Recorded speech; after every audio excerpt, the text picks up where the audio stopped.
باش ئەگەر خۆت پێناسە بکەیت چۆن خۆ دەناسێنی وەکو وتاربێژێکی ئاینی سیاسی ئۆپۆزیسیۆن مجاهید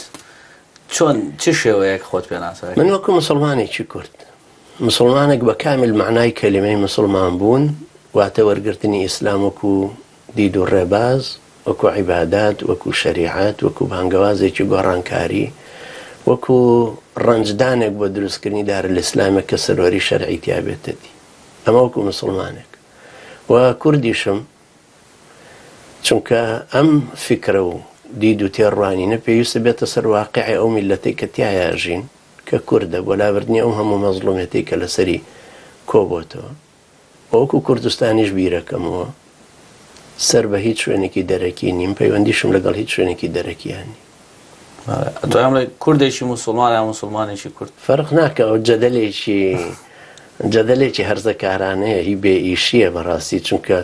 کابرا قەت پێی ناڵن تۆ مارکسێکی کورد مارکسیەکی کوردی یا کوردێکی مارکسی هەبوو لە کابرای مسلمان بووە پرسن باشە مسلمانێتێکە کۆمەڵێک دید و تێڕوانینە ئەفکارە بەرنامەیە لەسەریایەتی کۆمەڵە معتەقەداتە